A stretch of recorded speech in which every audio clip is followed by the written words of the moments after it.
Assalamualaikum, salam hormat, salam sejahtera. Bersua lagi menerusi Ruang Bicara hari ini 4 Jun 2020 dan bulan lepas Perdana Menteri sewaktu menyampaikan perutusan sempena Hari Pekerja telah menamakan 6 strategi oleh kerajaan untuk pemulihan ekonomi dalam situasi COVID-19. Antaranya ialah resolve pertama, ketegasan dalam mengawal penularan wabak. Yang kedua ialah resilience, ketahanan melalui pakej rangsangan untuk meningkatkan kemampuan rakyat dan ekonomi. Ketiga, restart, menjana semula ekonomi secara teratur dan terkawal. Keempat ialah recovery, strategi pemulihan ekonomi dalam menghadapi normal baharu. Kelima, revitalize, memperkasa ekonomi secara menyeluruh demi kelangsungan masa hadapan. Dan keenam ialah reform, menyusun semula struktur ekonomi. Dan esok pukul 3 petang 5 Jun 2020 akan diumumkan pula pelan pemulihan jangka pendek. Dan semua ini ialah indikasi kepada usaha kerajaan untuk menyediakan laluan yang diharapkan dapat membantu dan memudahkan sedikit perjalanan rakyat dalam ranjau dan duri COVID-19 ini. Kita ingin bercakap tentang pelan pemulihan dalam mengukuh ekonomi negara bersama-sama dengan dua panelis di studio sekarang ini. Anda juga kami alu-alukan untuk terlibat sama dalam bual bicara kita, dalam perbincangan kita. Sebelum itu saya perkenalkan dulu yang bersama-sama dengan saya malam ini. Terima kasih kita ucapkan kepada Profesor Emeritus Datuk Dr. Zakaria Abdul Rashid, bekas pengarah eksekutif Institut Pendidikan Ekonomi Malaysia. Apa khabar, Datuk? Ya, terima kasih banyak. Alhamdulillah. Alhamdulillah. Selamat Hari Raya, Datuk juga. Ya, selamat Hari Raya. Belum terlambat lagi. Ya, belum terlambat lagi. Dan juga Profesor Madya Dr. Madeline Burma yang tidak asing dan selalu bersama-sama kami. Terima kasih juga Fellow Akademi Sains Malaysia.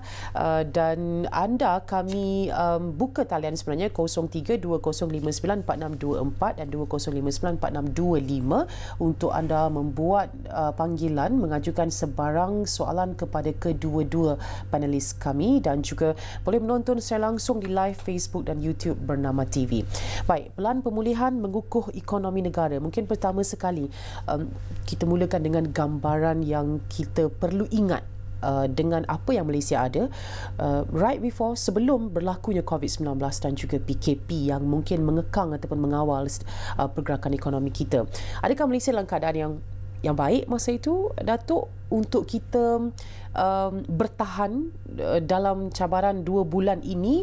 Dan kalau tidak, bagaimana sebenarnya keadaan yang boleh kita jangkakan terhadap Malaysia sekarang ini, ekonomi, secara ekonomi, dari segi ekonomi? Ya, baik, terima kasih banyak. Saya Ya, terima kasih banyak kerana menjemput saya untuk kesekian kalinya di Bernama ini, ruang bicara. Ya, betul. Saya sebelum ini pun telah banyak kali bercakap juga lah tentang keadaan ekonomi Malaysia ni. Kita lihat sama ada jangka pendek atau jangka panjang. Kalau dalam jangka panjang, kita melihat kepada struktur ekonominya. Dan struktur ekonomi Malaysia ini, kalau saya berterus terang lah kata ya, ialah kita banyak perkara yang kurang memuaskan struktur ekonomi ini. Iaitu, sebab itulah kalau kita lihat balik, kita tidak dapat mencapai wawasan 2020. New economic model yang kita nak buat, nak mencapai nak mencapai negara, status negara maju pun kita tak dapat. Jadi kalau kita di sebalik perkara-perkara yang berlaku tu, ada banyak perkara-perkara yang kurang memuaskan dari segi struktur ekonomi itu. Baik, saya ringkaskan saja. Pertama, produktiviti buruh kita tumbuh dengan perlahan dalam jangka masa yang panjang, masa yang lama. Keduanya ialah buruh kita, kebanyakannya itu ialah mempunyai kemahiran yang rendah. Ketiganya ialah kebanjiran pekerja asing. Dan seterusnya, kalau kita lihat kepada isi rumah pun begitu juga. Pendapatan isi rumah kita semua ni menjadi, semua orang tahu tentang bagaimana keadaan B40, dan sekarang ni telah mula merasai M40 juga. Jadi kalau B40, M40 dicampurkan, maknanya 80% daripada isi rumah kita bermasalah. Bermasalah dari segi apa? Pendapatannya yang rendah, Maka sebab itulah saya beberapa kali dalam forum seperti di sini juga saya katakan bahawa kos sara hidup kita tinggi disebabkan oleh itu. Kalau lihat dari segi production structure pun sama juga, iaitu kita banyak mengeluarkan E&E. Kita ada keluarkan palm oil, kita ada keluarkan gas, natural gas dan juga oil, natural oil, oil, crude oil. Kita ekspor, tetapi penumpuan yang lebih besar tumpuannya ialah kepada E&E. Dan di sini E&E ini adalah satu ekspor yang sangat penting, tetapi dari segi nilai tambah domestiknya adalah tidak memuaskan lah. Jadi bila saya katakan demikian, bermakna ada banyak ruang untuk kita perbaiki. Bila kita nak cakap soal reform, kita nak cakap soal macam mana nak mengatasinya. Dan juga kalau lihat kita pada dari segi balance of payment pun kita juga. Balance of payment kita memang kita selalu mempunyai lebihan di dalam imbangan dagangan kita. Imbangan pembayaran kita juga sebenarnya sangat rasa terancam disebabkan oleh defisit yang berterusan di dalam akaun perkhidmatan. Pada hari ini saya terima mesej buat pertama kalinya pada bulan April ni,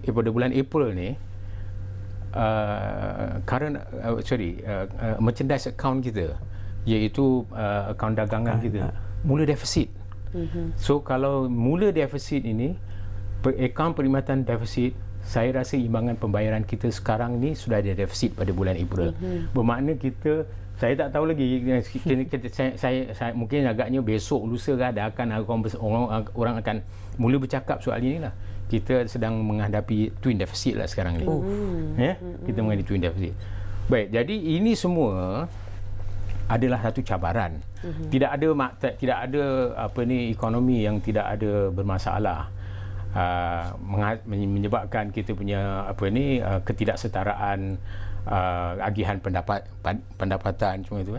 Jadi ini semua adalah cabaran-cabaran yang harus kita hadapi, dan COVID-19 ini walaupun kita katakan banyak menimbulkan masalah, tetapi sebenarnya dia banyak pengajarannya lah. Dia menyerlahkan kepada kita kelemahan-kelemahan yang tadi itu, dan untuk kita menyahut cabaran itulah. Okey. Kalau nanti itu dalam jangka panjang. Jangka panjang. Dalam jangka pendek, saya rasa kita cukup memuaskan. Kita memuaskan kerana kita mempunyai pertumbuhan ekonomi yang baik dalam jangka masa yang lama. Kita punya pendapatan isi rumah kita sentiasa bertambah. Kita punya guna tenaga penuh sentiasa ada. Tapi jadi inilah kebanyakan orang awam mungkin tidak dapat memahami lah. Di satu pihak saya bercakap, ataupun kebanyakan ahli ekonomi cakap yang baik. Tetapi di satu pihak lain kita cakap ada banyak cabaran, banyak masalah. Jadi macam mana nak faham benda ni? Hanya jauh hari yang mengenal Mak Nikam. Dan disampaikan dalam senyuman, saya kira ia memudahkan sikit kita mendengar. Pasal dah tak larat lagi nak senyum. Okey. Tapi kalau apa yang Datuk sebut Doktor, twin deficit ataupun double deficit, yang bermaksud current account deficit dan juga budget deficit. Jadi keadaannya tu kalau untuk marhain kami orang biasa yang nak faham, yang bukan pengangsis, yang bukan pakar dalam ekonomi ni, kalau organ tu biasanya disebutkan berapa persen sekarang berfungsi untuk kita menjalankan operasi tubuh kita. Sekarang dari sudut ekonomi untuk negara ini, berapa peratus kekuatan ekonomi yang kita ada yang kita boleh gambarkan sebenarnya? Adakah ini soalan berkaitan dengan sebelum atau semasa? Masih lagi semasa, tapi susulan daripada apa yang Datuk sebutkan juga. Terima kasih. Terima kasih kerana menjemput saya. Kadang-kadang ahli ekonomi satu yang betul bagusnya, kami tak pernah bersetuju atau apa-apa. Tapi untuk kali ini banyak yang bersetuju. Saya sering berkata kepada pelajar-pelajar saya dan juga rakan-rakan saya, statistics don't lie. statisticians do. Prof tadi ada kata bahawa orang ekonomi suka lagi-lagi kalau dia dari latar belakang yang mungkin nak memberi berkias dalam memberi kata-kata ya. Tapi bagi orang yang betul-betul macam tadi disebut Johari saja mengenal manikam, macam doktor menengok benda tu turun naik, memang kecut perut lah basically. Bila disebut tadi apa yang disebut, apa angka-angka yang disebut, dalam ekonomi kita sering kita ada 3 jangka masa yang sering kita lihat ya. Pertama, kita akan melihat jangka pendek. Jangka pendek itu dalam masa setahun ke bawah. Maknanya dalam masa sebulan sehingga 12 bulan tu. Itu jangka pendek. Apa yang boleh dilakukan. So, yang satu lagi ialah jangka masa pertengahan. So, ini antara mungkin 2 tahun sehingga 5 tahun. Ya. Itu mungkin pertengahan. Kalau jangka panjang tu mungkin 10 tahun. Tapi ekonomi sekarang berlaku dengan begitu pantas. Saya rasa tak ada siapa yang boleh merancang sampai 10 tahun. Sebab benda ini perlu difikirkan dalam masa yang sangat pantas. Dan satu yang mungkin Prof tak sebut tadi yang bagi saya ya, dinamik ekonomi sekarang begitu pantas sehingga kita ni dekat Malaysia ni kita semua ada tau. Saya memang menghargai betul perancangan kita hebat. Kalau you tengok tak ada, saya rasa selain daripada di kalangan negara membangun, kita antara negara yang berterusan merancang. Maksudnya di sini ialah kita ada kewangan, kita ada keupayaan. Banyak negara dia merancang lepas tu dia berhenti, sambung balik dan banyak. Jadi Malaysia ni kita very good at planning, right? So maknanya di sini kalau disebut tentang organ tadi, memang dalam jangka masa pendek tadi, walaupun Prof baik mengatakan, saya sekarang saya melihat macam saya tengok hari-hari tau, sebab saya terpaksa kata orang monitor sebab jenis pekerjaan saya, sebab saya banyak mengikuti isu kemiskinan, apa yang berlaku di luar bandar. Sebab benda ini berlaku setiap hari. So, jadi bagi saya, even dalam jangka masa pendek ni pun, saya dah mula khawatir. Jangka masa itu yang saya amat mengharapkan besok, yang berhormat Perdana Menteri ke ataupun Menteri mana yang akan melancarkan pelan pemulihan ini, itu lebih kepada jangka masa pertengahan ni, iaitu untuk 6 bulan kan, bulan Jun sehingga bulan Disember. Jadi bagi saya jangka pendek ni sekarang ni memang betul kita tadi disebut ya, kita sekarang dalam keadaan yang betul-betul tak pernah kita berhadapan dengan situasi. Saya hari-hari orang bertanya, betulkah angka ni 60,000 pekerja dalam sektor sektor pelancongan 60,000 ditanya betul ke yang akan dibuang kerja, betul ke 2 juta yang akan dibuang kerja. Kita bila tidak ada angka, sebab kami ini perlu angka, tapi benda itu memang ada, ura-ura ke betul ke tidak. Tapi yang saya ingin tegaskan ialah kerajaan telah melakukan yang terbaik yang terbaik yang boleh dilakukan dalam keadaan ekonomi yang sedia ada, dengan kemampuan sumber yang ada. Saya rasa ataupun saya sering mengatakan we have done the best that we can. Apa yang peluang yang sedang ada. Jadi tanggungjawab kita sekarang sebagai rakyat, what have we done? Apa yang telah kita lakukan. Okey. Right. Kita akan pergi lebih detail terhadap itu. Kalau kita melihat pakej rangsangan terdahulu yang telah pun diumumkan oleh kerajaan, adakah ia Datuk rasa memberi kesan yang seperti yang diharapkan, ataupun apa outcome-nya selepas pakej-pakej rangsangan ini? Ya, yang diharapkan pakej itu atau memberi kesan yang diharapkan, saya pun tak tahu apa benda yang diharapkan sangat, sebab dalam kalau kita lihat debate yang dikemukakan, beramai yang menganggap bahawa pakej yang prihatin itu adalah untuk mengekang masalah yang akan kita hadapi. Dan saya bercakap beberapa kali, ini tak mungkin berlaku, sebab COVID-19 ini dia adalah masalah global dan masalah ni satu ledakan yang begitu besar, dan tidak ada satu pun usaha yang sebenarnya boleh menghalang ledakan ini daripada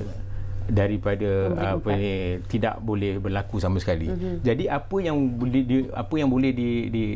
kita boleh fahami, saya kemukakan dulu juga, bahawa prihatin ini dia hanya melunakkan sahaja. Tapi untuk nak menghapuskan masalah ataupun nak mengekang masalah tu sampai tidak berlaku sama sekali, tak mungkin. Tapi untuk memudahkan pada masa ini, ia berfungsi. Ia memang berfungsi. Maksudnya, okey. Memang berfungsi. Maksudnya sini, macam contohnya. Sebab kita rasa kita tak perlu bayar pinjaman, contohnya. Kita ada bantuan, contohnya. Sekurang-kurangnya senang sedikit. Misal katakan, apa saya rasa apa yang paling merungsingkan kita sekali ialah tentang apa yang akan berlaku kepada rakyat. Dalam rakyat di sini ada saya nampak ada dua pihak lah. Satu pihak ialah pihak isi rumah, iaitu mereka yang akan terkesan disebabkan oleh pendapatannya hilang, gajinya hilang ataupun berkurangan. Yang keduanya ialah rakyat yang dari segi kategori peniaga. Dan peniaga ni mereka bila ada PKP, production disruption, mereka tidak boleh lagi melaksanakan kerja-kerja pengeluaran lagi. Jadi kita nak kenal pasti bagi peniaga ni siapa yang paling fragile, yang paling rapuh. Bagi isi rumah ni siapa yang paling rapuh. Ringkasnya ialah bagi isi rumah yang paling rapuh semua orang tahu. Orang kampung pun dah tahu, iaitu B40 dan sekarang ni M40 juga. Mereka ni yang paling rapuh sekali. Kerana sebelum tadi kita bercakap tentang sebelum COVID. Sebelum COVID pun kita dah ada masalah, iaitu masalah isi rumah yang gajinya, pendapatannya rendah dan menghadapi masalah kos sara hidup yang tinggi. Jadi apatah lagi bila COVID datang, lagi dia akan menekan lagi mereka ni. Yang keduanya ialah dari segi pengeluar. Pengeluar ni siapa pengeluarnya yang sangat rapuh ni? Dan kita dapati bahawa 98.5% daripada establishment badan perniagaan adalah SME. Daripada SME ni pula 75% daripada SME ini adalah small and micro enterprises. Jadi bermakna yang paling rapuh sekali di sini ialah small and micro enterprises. Bila kita cakap soal SME ni ada 3, iaitu small, micro and medium. Yang medium ini bilangannya tak begitu ramai tapi dia penting. Tetapi yang paling rapuh sekali ialah micro and small. Dan micro ni pula kebanyakannya pula ialah engage di dalam perkhidmatan. Mereka yang buat kek lapis lah, mereka yang buat kerepek lah, yang buat goreng pisang, yang kecil-kecilan, yang pekerjanya lebih kurang 5 orang dan ke bawah ni, yang kecil ni. Dan sekarang ini mereka ni bila datang COVID, orang small and micro ni, mereka lah sebenarnya, dan juga termasuk juga medium to a certain extent, juga MNC to a certain extent, mereka menghadapi masalah cash flow. Ya, sebab itulah kita katakan diorang ni tak boleh membayar gaji kerana ada cash flow-nya, operating expenses-nya tak boleh bayar gaji. Kerana apa? Pendapatan tak boleh, tak dapat, mereka tak boleh operate dalam perniagaannya. Jadi mereka ini yang sangat terkesan. Ada satu lagi peniaga yang informal. Yang ini yang tidak pekerja-pekerja yang informal tau. Mereka berniaga tapi tak ada rekod, kita tak tahu. Tak ada. Dan bilangannya ramai pula ni. Sekarang ni. Yang bawa Grab, yang bawa jadi rider semua tu kan. Dan bilangan dia ramai. Dan sekarang ni sebenarnya diorang ni yang sangat menyumbang dalam waktu zaman COVID ni. Kan? Jadi kita pun faham bahawa golongan inilah yang sangat terkesan, yang sangat rapuh sekali. Jadi saya rasalah pelan jangka pendek ini ialah, saya rasa patut sekali lah apa yang dah dinyatakan dalam prihatin, patut sekali lah memberikan perhatian kepada golongan inilah. Golongan isi rumah yang macam mana saya sebut tadi, dan golongan peniaga yang macam saya sebut tadi. Walaupun saya faham bahawa kerajaan mengatakan bahawa rancangannya ini adalah rancangan yang komprehensif, yang Amat Berhormat kata dia kalau bolehnya dia tidak mahu bahawa sesiapa yang tertinggal daripada program ini. Tetapi realitinya saya nak cakap pasal cabaran yang akan yang sedang dihadapi oleh kerajaan. Dia nak berbuat begitu, cabarannya ialah bagaimana dia nak menolong SME, dia nak menolong mikro, nak menolong small, nak menolong medium, nak menolong MNC. Begitu juga isi rumah. Isi rumah macam mana nak tolong banyak kan. Jadi keupayaan kerajaan sekarang dah terbatas. Pendapatan hasil kerajaan persekutuan dah terbatas dengan harga minyak yang rendah. Lepas itu dengan cukai pun saya rasa akan turun sebab kalau cukai naik lagi tak boleh. Cukai nak diturunkan supaya nak merangsang sekarang ni. Okey. Baik. Kita akan dengar daripada Dr. Madeline juga pandangan doktor berkenaan dengan apa yang Datuk sebutkan. Tapi sekarang saya difahamkan kita ada pemanggil Encik Ridwan dari Pulau Pinang di talian. Hello Encik Ridwan. Ya, Waalaikumsalam. Ya, Assalamualaikum. Teruskan Encik Ridwan. Pulau Pinang. Assalamualaikum Puan Moderator dan ahli panel. Waalaikumsalam. Okey, soalan saya yang pertama mengenai ringgit Malaysia. Adakah perlu mengikat ringgit Malaysia mengukuhkan ekonomi negara supaya nilai ringgit kekal? Yang kedua dari segi perbezaan pemulihan ekonomi 2020 dengan 1998. Nak tahu jadinya apa dari segi perbezaan. Yang ketiga nak tsunami COVID-19 adakah yang mempengaruhi perancangan ekonomi RMK 12? Adakah benar kenyataan ini? Mohon ahli panel ulas pada dalam hal ini. Terima kasih. Wassalam. Baik, terima kasih Encik Ridwan. Kita akan sambung sebentar lagi apabila kita kembali semula menerusi ruang bicara. Sekarang kita berehat seketika. Teruskan menonton siaran Bernama TV.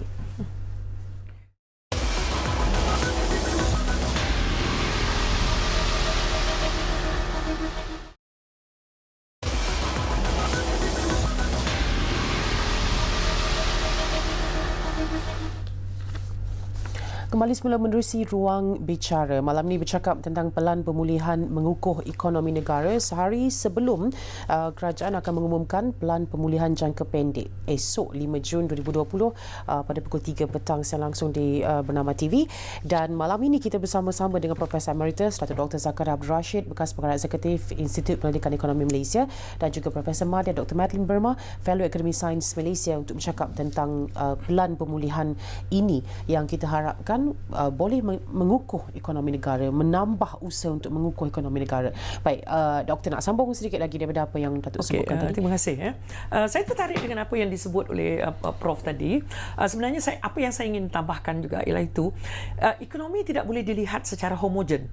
Apa yang dimaksudkan, dia tidak sama. Okey, maknanya apa yang perlu dilihat ialah bila kita nak membincangkan tentang kesan sesuatu itu, kita kena melihat dia bukan macam Panadol. Apa kata orang, Panadol tu you sakit semua benda you makan untuk penyelesaian. Okey, dalam ini saya perlu menegaskan bahawa dia meninggalkan kesan dari segi kelas. Okey, T20, M40 dengan B40 berbeza. Kita, orang kata kita mengalami badai yang sama, tetapi perahu kita tak sama. Bot kami orang Sarawak lain, perahu sampan orang Kelantan lain, yang grade yang besar lagi lain. So ada yang naik perahu kertas, ada yang naik yacht. Okay. So itu perlu kita jelaskan, kerana apa yang kita cuba selesaikan, dia tidak akan meninggalkan kesan yang sama. Itu nombor satu dulu, economic class. Nombor dua ialah dari segi isi rumah. Ada isi rumah yang diketuai oleh seorang saja. Okey, seorang. Selalunya kalau contoh ibu tunggal. Ataupun isi rumah itu diketuai oleh dua. Double. Okey, kesannya berbeza. So kalau kita tengok bantuan nanti dia berbeza. Yang ketiga ialah dari segi sektor. Sektor yang tiga sektor itu. Sektor pertanian, sektor perkilangan dengan sektor perkhidmatan. Berbeza. Mereka di sektor pertanian, apa yang kesannya mungkin berlainan daripada mereka yang berada dalam sektor perkilangan dan lebih-lebih lagi dalam perkhidmatan. Kalau kita bincang sekarang, perkhidmatan ini sangat terkesan, especially dalam bidang apa tadi disebut tourism, industri makanan dan sebagainya. Okey, itu. Dan yang terakhir yang mungkin saya ingin sebutkan ialah dari segi reruang ataupun what we call it area lah, kawasan reruang. Iaitu kita kena melihat dari segi 4 kawasan. Mereka yang duduk di bandaraya dengan mereka ini berbeza, bandaraya, bandar, luar bandar dan pendalaman. Mereka yang di pendalaman, kita membawa segala bentuk bantuan yang kita sebut ini, bercerita dengan orang pendalaman di Sabah, Sarawak ini. Mereka tak tahu ada bank tu, kalau kita tengok dalam WhatsApp dan sebagainya, usaha sedang dilakukan untuk merapatkan jurang ini. Iaitu mereka memerlukan ada bank tu 6 jam perjalanan untuk pergi ke bank. Itu baru nak pergi bank. Tapi dia nak, sebelum dia pergi bank kan ada syarat MCO satu ketika dulu bahawa dia kena naik mungkin 1 orang atau 2 orang. Mana ada orang Iban, orang Hulu, orang Penan yang menaik satu kereta macam kita di bandar, macam saya di Bandar Baru Bangi, dia nak pergi bank, okey, naik satu kereta. Kadang-kadang mereka satu isi rumah mungkin bukan satu isi rumah, satu rumah panjang tu dia mungkin 4-5 orang, mereka sewa satu van untuk pergi. So bila kita mengenakan syarat sebegini, jadi inilah kadang-kala syarat itu kadang-kadang berilah peluang kepada kerajaan negeri. So tapi benda tu sudah diselesaikan. So jadi apa yang saya ingin lihat besok supaya jangan kita macam memberi penyelesaian seperti kita what we call watering can approach, iaitu mencurahkan air, kita mengharapkan kesannya sama. So bendanya tidak sama. Itu yang saya nak sebut tadi kepada Prof. Yang satu lagi tentang informal sector. Di sini informal sector tu sektor-sektor yang tidak berdaftar. Kalau kita lihat makcik-makcik kita dekat Kelantan, dekat di Sabah Sarawak tu, mereka berniaga pagi. Ini yang kita panggil kais pagi, makan pagi. Tapi bukan negatif. Tapi bila berlakunya sekatan MCO ni, mereka ni sangat terkesan sebab yang di kais pagi itu tak dapat, apa tak makan petang. So mereka inilah yang terputus. Jadi BPN ini okey, memang meringankan beban, tidak menyelesaikan masalah. Nak dapatkan tu bagaimana? So jadi benda tu kita perlu fikirkan. Itu bagi saya penyelesaian ataupun cara kita cuba menangani masalah meringankan. Dia tidak one size does not fit all. Maknanya bila kita memikirkan, kita juga perlu gender specific ni tau. What do you call it? Specific gender specific policies juga. Sebab kesan terhadap wanita sangat berbeza dengan kesan terhadap lelaki. Dan juga tadi yang dikatakan mereka yang duduk dalam rumah orang PPR, kami ada buat program dengan dia. Bayangkan satu isi rumah 5-6 orang duduk rumah bilik 3 bilik, bandingkan orang mungkin macam Prof duduk di Bandar Baru di mana tadi di jangan bocorkan rahsia yang lebih dia ruang yang lebih besar. Berbeza. So jadi bagi saya berbeza kesannya. Nah, nak balik pada soalan yang ditanya tadi. Baik. Soalan Cik Ridwan tadi pasal ringgit, mengikat ringgit katanya. Beza dengan 1998 dan juga kesan pada RMK 12. Okey, saya ingin jelaskan mungkin Prof nanti nak tambah. Sebenarnya dalam pengalaman kita ada tiga bolehlah dianggap sebagai krisis lah ya. Yang pertama yang saya ingatan, sebelum tu banyak lagi, tapi itu yang kita kata dalam kebelakangan. Yang pertama 1997, 98. Ada orang kata itu adalah financial crisis, ada orang mengata krisis keuangan. Saya lebih melihat ia sebagai krisis keuangan yang berlaku di rantau ini. Dan di situ langkah-langkah yang telah dilakukan nanti yang akan saya jawab.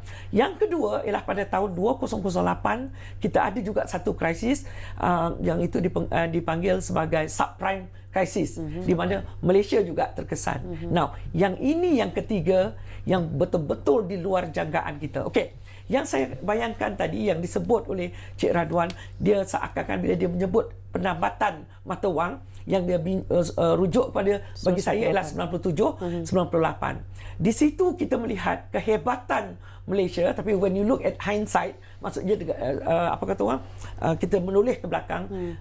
Saya ingat lagi masa Tun M, masa tu Perdana Menteri Tun Mahathir Mohamad, dia kata sebenarnya kita tidak ada pilihan. Dia kata kita terpaksa melakukan sesuatu yang luar biasa. Sebab ketika itu IMF sudah mengenakan pelbagai jenis syarat yang dikenakan untuk negara-negara yang meminjam. Inilah masalah IMF, dia cetia antarabangsa. Sebab dia kata kalau kita menghadapi masalah kewangan, inilah syarat-syarat dia. Kita buka ekonomi kita hapuskan segala bentuk sekatan. So you tengok ekonomi memang hancur. Jadi Malaysia mengambil keadaan yang bertentangan dengan apa yang diminta oleh IMF. Just give you a short period untuk membezakan. Satu yang dilakukan ialah kita tabat mata wang kita. Sebab ketika itu wujudnya keadaan yang menyebabkan puncanya masalah ekonomi ketika itu ialah berlakunya spekulasi mata wang. Okey.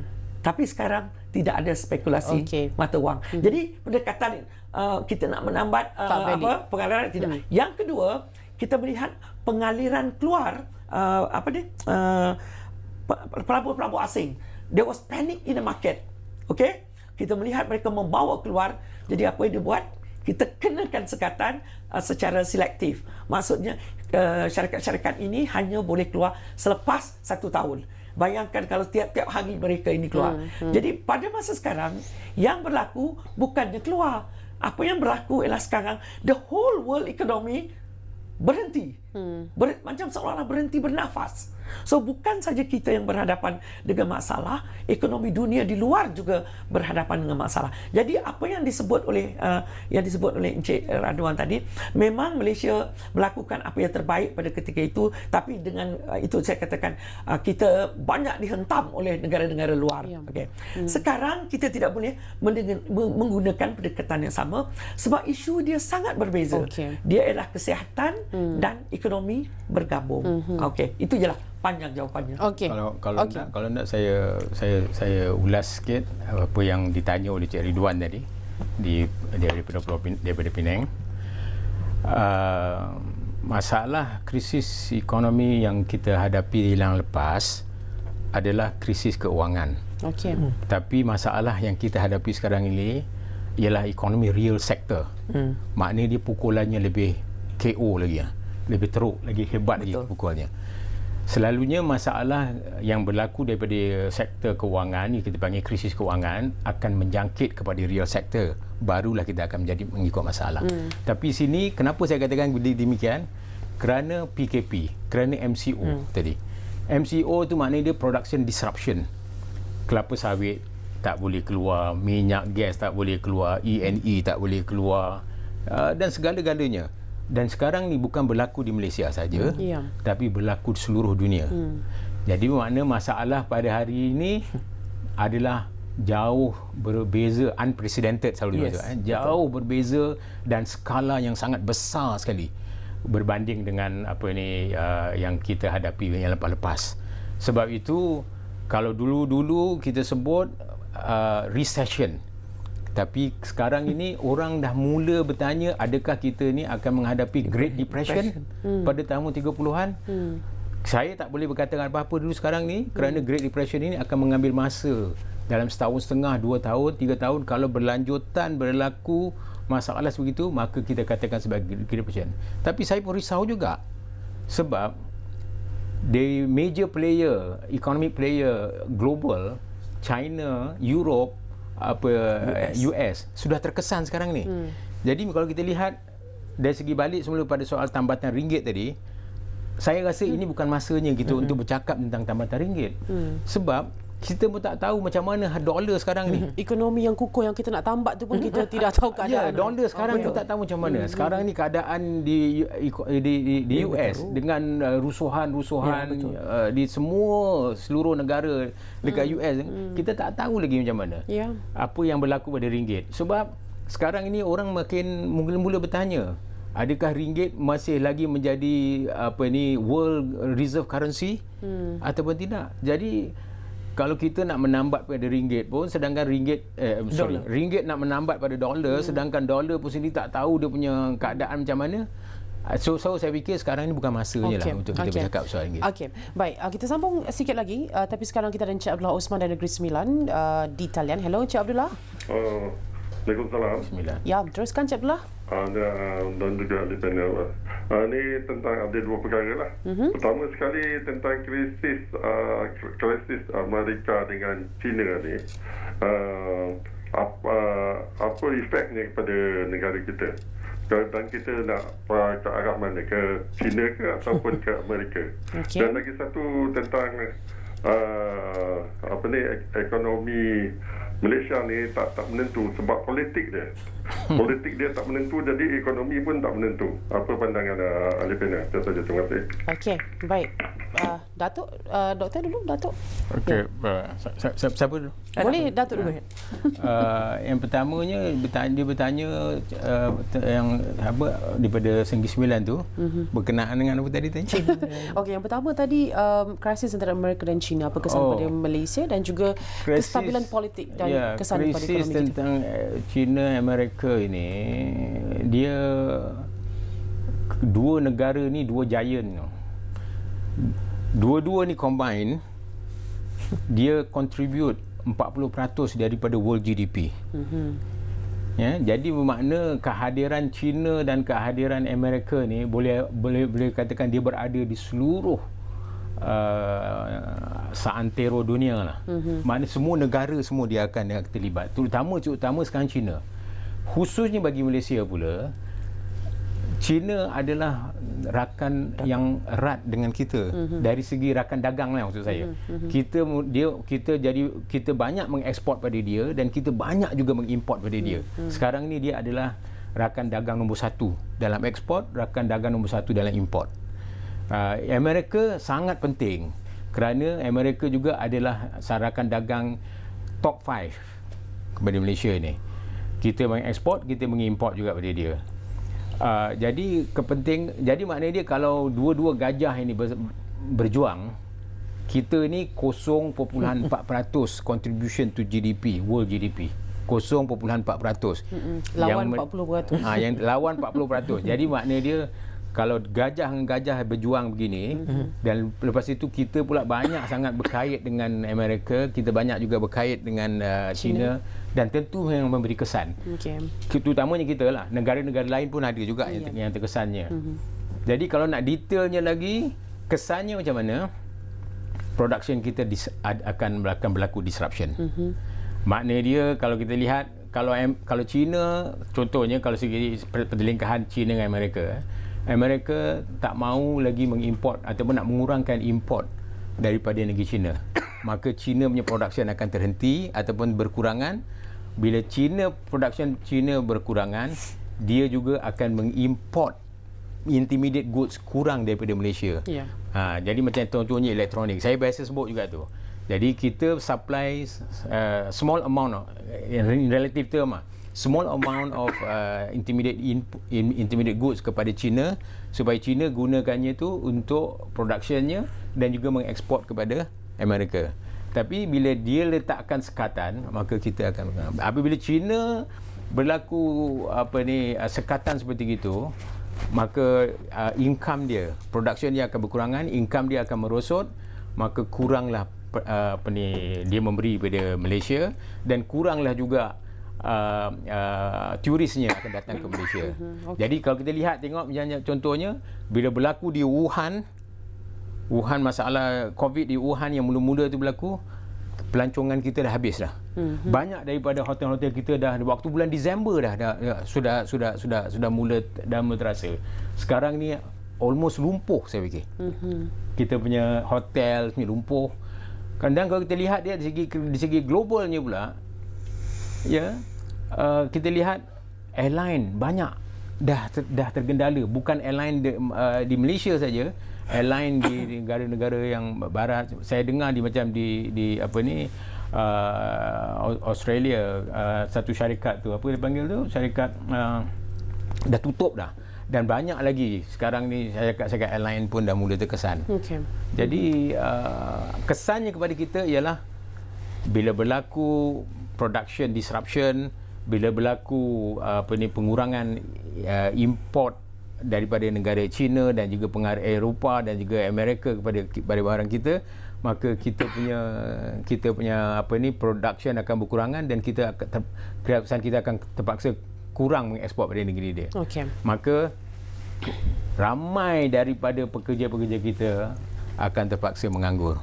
Jadi bila menganggur ataupun pendapatan mereka merosot, isi rumah akan terkesan dan akan menghadapi masalah sosial nanti kemudiannya.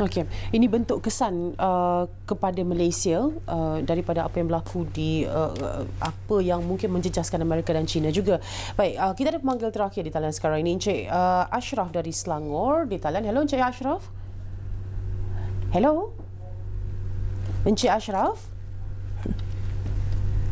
kalau masih di talian, okey, sudah terputus. Saya fahamkan kita perlu berhenti rehat seketika dan kembali semula sekejap saja lagi untuk blok terakhir dalam ruang bicara pada malam ini. Teruskan menonton siaran Bernama TV.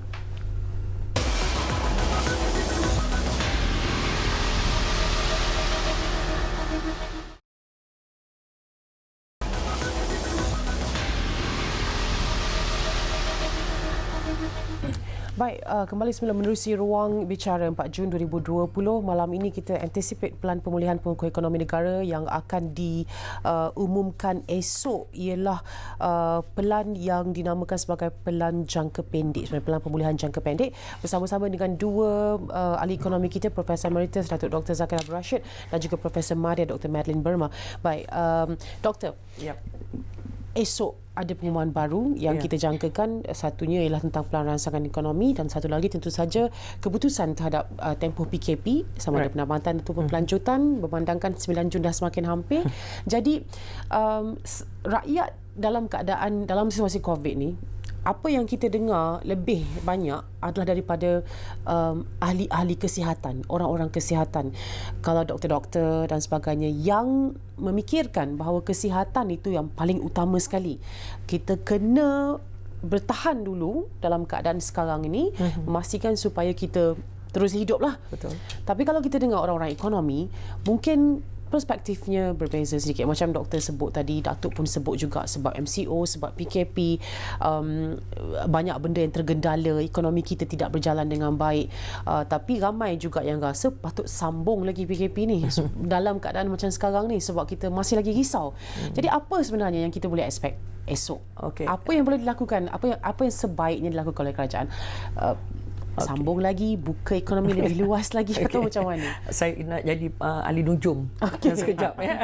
Okey, saya membayangkan kita ni orang ekonomi selalunya untuk memikirkan apa yang akan dilakukan, kita perlu melihat latar belakang. Okey, kita akan menggunakan data yang lama dan juga melihat perkembangan yang sedia ada. Okey, ini antara perkara-perkara yang saya bayangkan dan saya mengharapkan lah ya.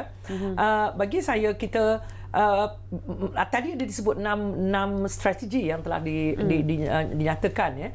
Yang satu ialah pelan pemulihan ekonomi. Saya lebih suka kalau dia dipanggil pelan pemulihan sosioekonomi. Sebab kami dalam pejabat saya di Sohakam, kami ada mengadakan 5 dialog, virtual dialog dengan masyarakat dan sebagainya. Memang bermula dengan masalah kesihatan yang perlu kita selesaikan ya. Ini yang dikatakan kita perlu melandaikan kelok. Semua orang dah sebut sebut melandaikan kelok, maksudnya kita cuba memastikan jumlah yang positif berkurangan sebab keupayaan hospital untuk menyelesaikan. Okey, itu saya rasa kita sudah seperti kita dengar hari-hari, tidak ada jumlah peningkatan dari segi yang tested positif tu dah berkurang. So kita dah mula melandaikan kelok. Tetapi ada satu lagi kelok yang perlu juga dilandaikan iaitu kelok ekonomi, supaya kita tidak, tadi Prof begitu saya mendengar degupan jantung saya, dia sebut istilah orang ekonomi paling stres dengar ialah depression.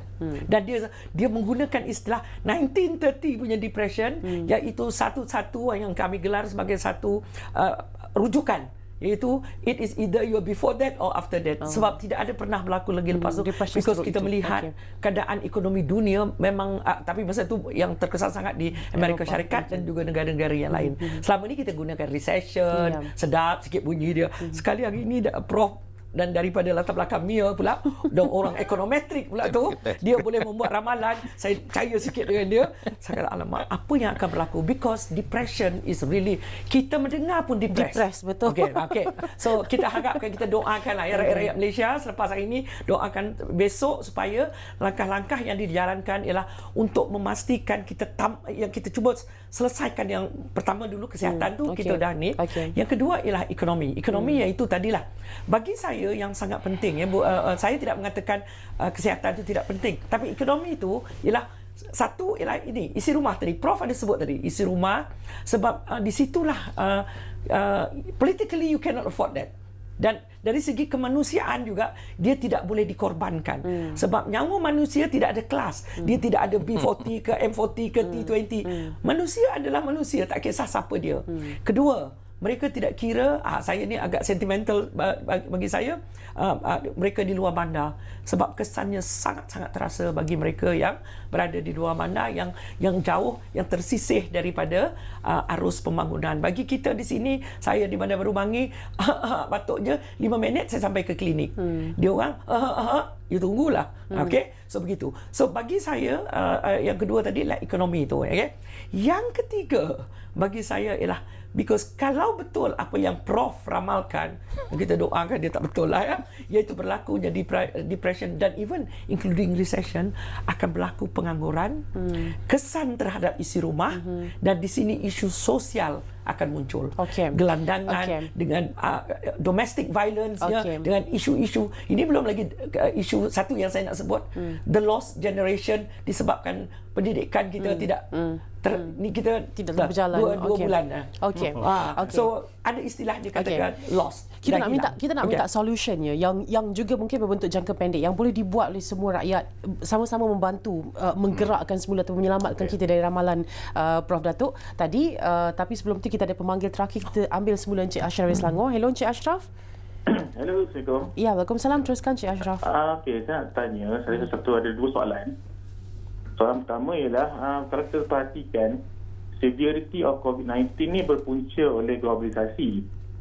Adakah wujud kemungkinan pasca COVID ni akan berlakunya deglobalisasi?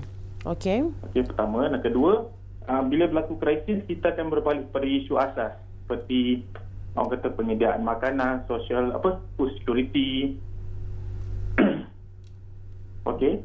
Dan saya nak tahu, adakah persediaan Malaysia, memandangkan Malaysia ni mengimport jumlah tinggi untuk makanan, adakah sekiranya COVID-19 ni sekiranya berlaku, krisis akan datang, adakah Malaysia akan bersedia dari segi daftar pertaniannya sendiri? Okey, baik. Terima kasih Encik Ashraf. Bagaimana Datuk? Encik Ashraf daripada Seremban Selangor. Daripada Selangor ya, maaf. Istilah yang biasa digunakan ialah masalah yang kita hadapi sekarang ni ialah yang unprecedented. Dan makna tak pernah terfikir, tak pernah berlaku, tak pernah kita rasai seperti ini. Jadi maka kita selepas ini, ramai juga mengatakan bahawa, dari pakar-pakar dan kesihatan mengatakan bahawa selepas COVID-19 ini, kita akan memasuki satu dunia new normal. Norma baru dalam penghidupan kita. Jadi kita pun tak tahu, kita sedang ni memasuki satu dunia yang sangat asing bagi kita sekarang ni. Kita tak tahu apa yang akan berada di hadapan kita. Seperti saya katakan tadi, di peringkat global sekarang ini, kita pada satu ketika dulu kita banyak bercakap tentang globalisasi, terutamanya selepas Perang Dunia Kedua. Kita mula bercakap pasal globalisasi, dan dia membawa satu impian yang muluk-muluk bahawa globalisasi ini akan memberikan kebahagiaan hidup, memberikan keseksamaan semua sekali. Tetapi lately ni kita juga nampak bahawa globalisasi ini telah mula orang tak percaya, sudah mula tercabar, terutamanya apabila Amerika sendiri telah mengamalkan dasar proteksionismnya. Apabila rules of the games tidak favor dia, maka dia mula menyekat, memberikan sekatan-sekatan dalam perdagangan itu. Dia menggunakan berbalik kepada proteksionisme. Dan maka bila ekonomi yang paling besar di dunia mengamalkan gini, kita ekonomi kerdil ini terkapai-kapai, tak tahu apa nak buat. Sekarang ni kita nak teruskan globalisasi ke, ataupun kita nak juga nak mengamalkan proteksionisme. Kita tak tahu macam mana.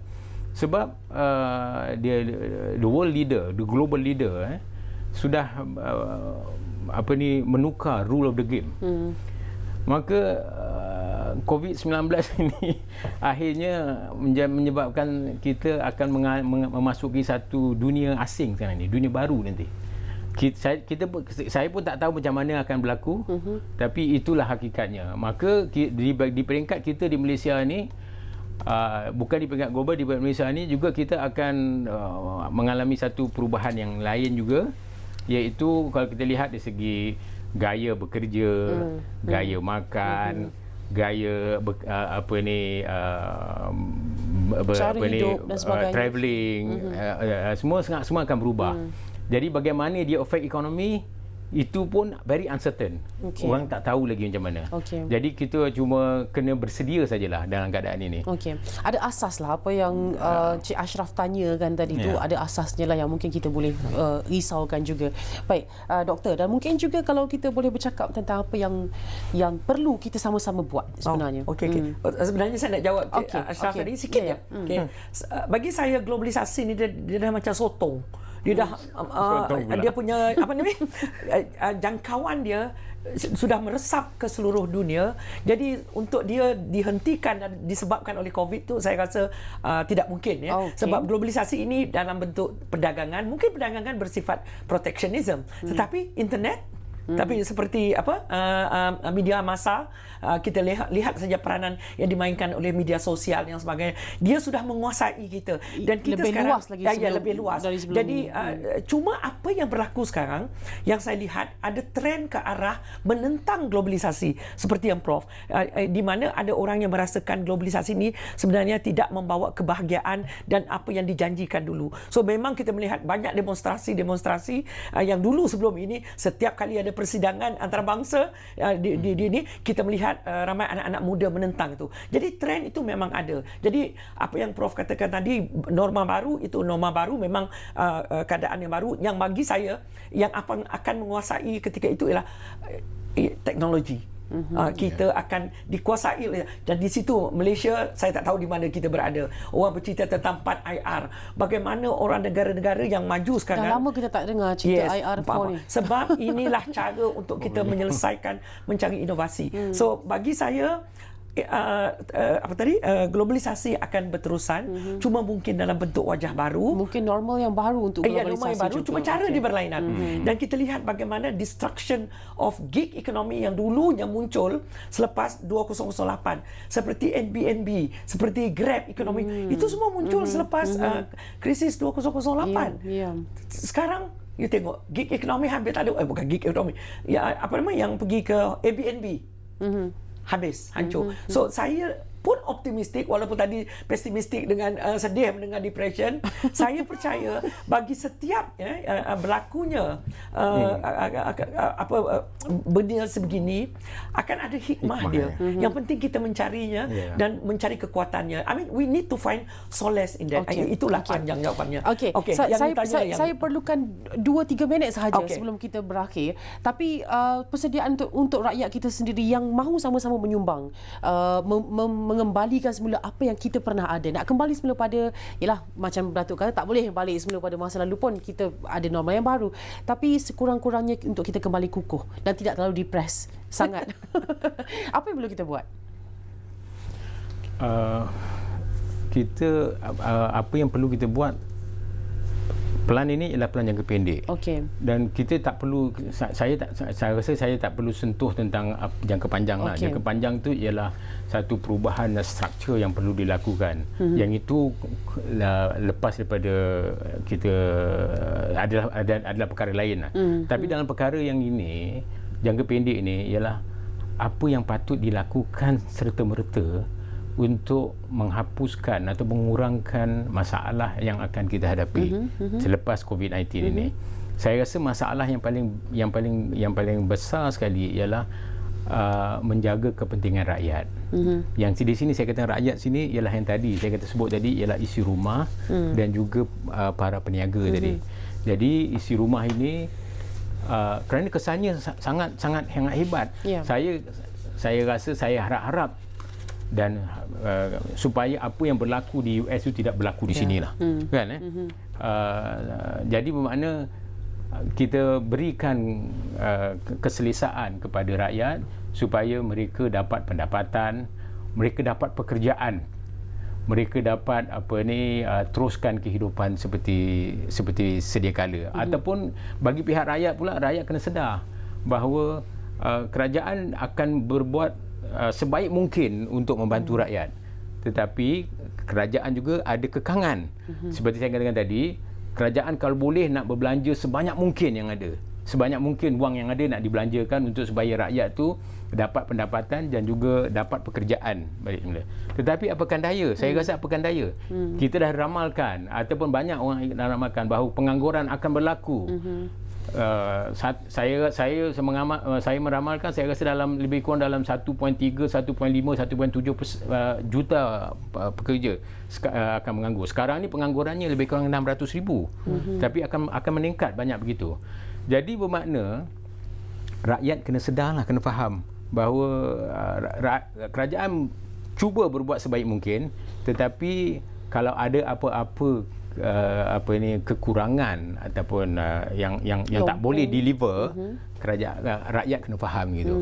Bagi pihak majikan pun begitu juga. Pihak majikan ni kadang-kala kita some of them tidak realistik. Dia minta supaya kerajaan menyediakan segala bantuan supaya mereka dapat boleh menikmati untung, kadar untung yang tinggi yang sebanyak macam mana yang dia dapat dulu.